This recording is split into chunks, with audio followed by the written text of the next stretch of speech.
सुप्रभात बच्चों। आज के ऑनलाइन कक्षा में हम अपनी तरंग पुस्तिका पढ़ेंगे, व्याकरण की पुस्तिका। आप सभी अपनी अपनी व्याकरण पुस्तिका साथ में रख ले। आज हम पढ़ेंगे पाठ 18 अशुद्धि शोधन। अशुद्धि का अर्थ होता है गलतियां और शोधन का अर्थ होता है उसको शुद्ध करना। तो अशुद्धियों को किस प्रकार से शुद्ध किया जाए, इसे ही हम इस पाठ में पढ़ेंगे। हम जब भी कुछ लिखते हैं या बोलते हैं तो हमसे कुछ अशुद्धियां कभी कभी हो जाती हैं, और ये अशुद्धियां दो प्रकार की होती हैं। एक तो होता है शब्दों में कुछ अशुद्धि हो जाती है, या तो हम उनके मात्राओं को गलत लिखते हैं या बोलते हैं या उच्चारण करते हैं। एक तो शब्दों की अशुद्धियां हो गई, और दूसरा हो गया वाक्यों की अशुद्धियां। कभी कभी हम अपनी बोलचाल की भाषा में कुछ ऐसे वाक्यों का प्रयोग करते हैं जो शुद्ध नहीं होता है, लेकिन फिर भी हम बोलचाल की भाषा में उसे बोल देते हैं। लेकिन हमें हमेशा शुद्ध शब्दों और वाक्यों का उच्चारण करना चाहिए। सही उच्चारण से ही ये अशुद्धियां समाप्त हो सकती हैं। सभी अपनी पुस्तक निकाल लें, पेज नंबर 69। देखिए इसमें क्या लिखा है। बच्चों, हम भाषा और लिपि के बारे में जान चुके हैं। पहले के पाठों में हमने भाषा लिपि के बारे में पढ़ लिया है। हर भाषा की एक लिपि होती है। जैसे हिंदी भाषा की लिपि क्या हुई, देवनागरी। अंग्रेजी भाषा की रोमन। हिंदी भाषा की लिपि देवनागरी है। इसकी विशेषता यह है कि यह जैसे लिखी जाती है वैसे ही बोली जाती है। अर्थात कि जो हम अक्षर यहाँ लिखते हैं, वर्णों द्वारा जो शब्द बनाते हैं, उसी को हम उच्चारण के साथ बोलते हैं, वैसे ही बोली जाती है। अशुद्ध उच्चारण के कारण भाषा के लिखित रूप में अशुद्धियां होने लगती है। अगर हम इसका उच्चारण शुद्ध रूप से नहीं करेंगे, जैसे मैंने पिछली कक्षा में बताया था ना, श्रुति समानार्थक शब्द, उसमें क्या था, सुनने में एक जैसे शब्द थे, लेकिन मात्राओं का अगर उच्चारण हम सही से नहीं करेंगे, जैसे दीन और दीन, तो ये सिर्फ मात्रा का अंतर। इसमें एक में छोटी ई होती है और एक में बड़ी ई, लेकिन इससे अर्थ में बहुत अंतर आ जाता है। कभी कभी ये एक दूसरे के बिल्कुल विलोम शब्द भी हो जाते हैं। तो यही बात यहाँ कही गई है कि उच्चारण में अगर हम अंतर कर देंगे तो वो शब्द अशुद्ध हो सकता है, अशुद्ध हो जाता है, उसका अर्थ गलत निकल जाता है। तो इस पाठ में कुछ सामान्य अशुद्धियों के बारे में जानकारी दी गई है हमें। इस पाठ द्वारा हमें कुछ ऐसे शब्दों के बारे में पता चलेगा जो अशुद्ध है, उसका शुद्ध रूप क्या होता है। ठीक है, तो इस पाठ को हम ध्यान से पढ़ेंगे और अपने दिनचर्या में, जीवन शैली में जो भी बात हम बोलते हैं वो हमें शुद्ध शब्द और वाक्यों का प्रयोग करते हुए बोलना चाहिए। ठीक है बच्चों, तो यहाँ देखिए मैंने क्या लिखा है। ये अशुद्धियां कितने प्रकार की होती हैं? दो प्रकार की होती हैं।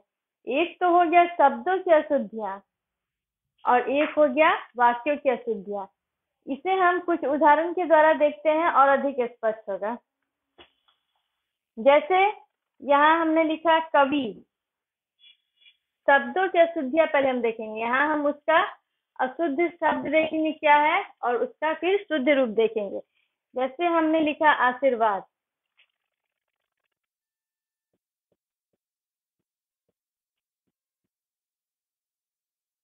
अब बताइए ये शुद्ध है या अशुद्ध है?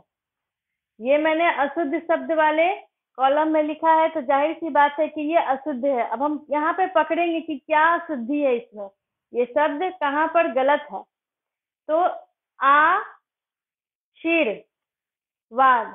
तो ये सी के बाद होगा हमारा रेफ का मात्रा, सी के बाद वाले व्यंजन में। ठीक है, ये यहाँ पर होना चाहिए। इसको शुद्ध रूप है आ सी, यहाँ पे होगा रेफ का मात्रा आशीर्वाद। ठीक है, तो ये शुद्ध रूप हो गया और ये अशुद्ध रूप हो गया। अब इसी तरह हम लिखेंगे वायु। ये शुद्ध है? नहीं, ये शुद्ध नहीं है। इसमें छोटी ऊ की मात्रा होगी, वायु। इसी तरह पुण्य, ये भी अशुद्ध है। यहाँ पर छोटी वाली बड़ी ना होगी।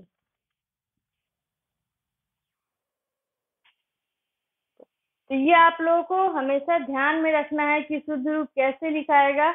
अशुद्ध रूप क्या है उसको पहचानना कि कहाँ पर वो अशुद्ध है, कौन सी मात्रा उसमें लग गई है या फिर किस तरह से वह अशुद्ध है। जैसे एक और शब्द है कृपा, ये अशुद्ध है। यहाँ पर ये पदेन की मात्रा दी हुई है जबकि इसमें क्री की मात्रा होगी, कृपा। ठीक है बच्चों, तो पाठ में जितने भी अशुद्ध शब्द को शुद्ध बनाकर लिखा गया है, कम से कम उतने को तो आप लोगों को बिल्कुल ध्यान पूर्वक समझ लेना है कि उसका शुद्ध रूप क्या है। अब दूसरे प्रकार की अशुद्धियां हैं वाक्यों की अशुद्धियां। यहाँ हमने देखा शब्दों में मात्राओं के अंतर के कारण या फिर किसी व्यंजन वर्ण के अंतर के कारण अशुद्धियां हुई है, इसे हम शब्दों की अशुद्धियां कहेंगे। अब है दूसरा वाक्यों की अशुद्धियां, ये पहला है और ये दूसरा। वाक्य की अशुद्धियां, इसमें पूरा वाक्य ही अशुद्ध होगा या फिर उनमें जो शब्दों का प्रयोग है वह अपने सही जगह पर नहीं होंगे, तो उस तरह से ये वाक्य अशुद्ध हो जाता है। जैसे एक वाक्य हम लेते हैं, मैं 2 बहनें हैं।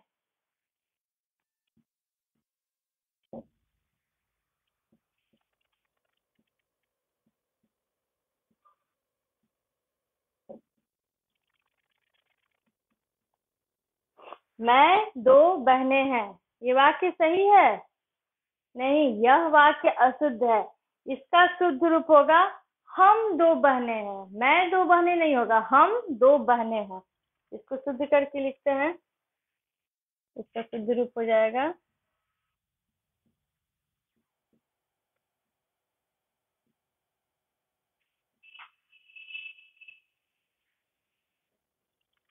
हम 2 बहनें हैं। इसी प्रकार बहुत सारे हम लोग देखते हैं बोलचाल की भाषा में हम सही स्थान पे सही शब्दों का प्रयोग न करके उल्टा पुल्टा कर देते हैं, तो उस तरह से हमें नहीं करना चाहिए। एक और उदाहरण है, बोरी पर आता है।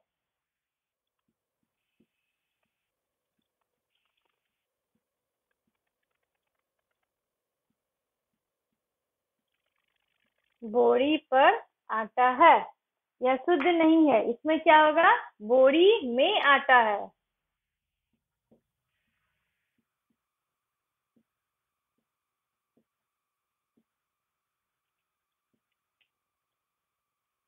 आप लोगों को अंतर स्पष्ट आ रहा है अशुद्ध वाक्य और शुद्ध वाक्य में? मैंने घर जाना है,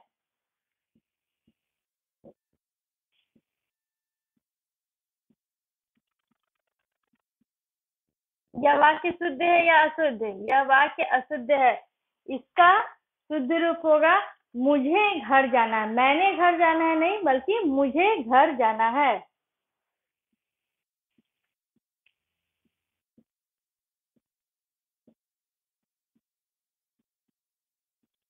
मुझे घर जाना है।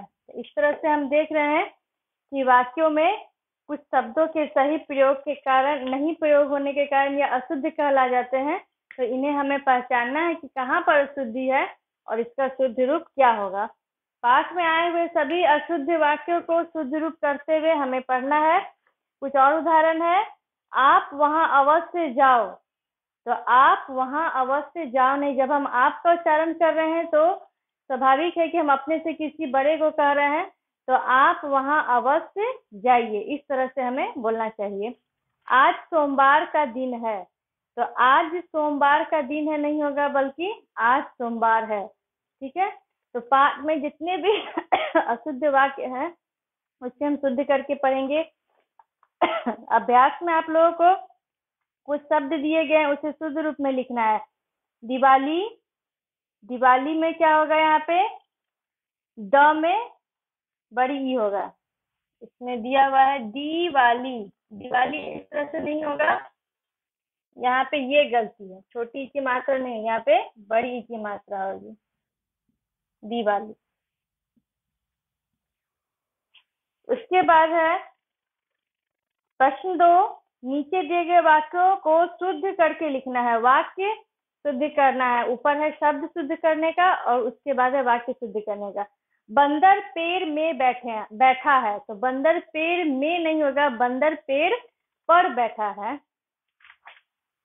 मंदिर में अनेकों लोग थे, मंदिर में अनेकों लोग नहीं होगा, अनेक अपने आप में एक बहुवचन है, एक से अनेक, तब अनेकों फिर क्या होगा, इसीलिए अनेक होगा।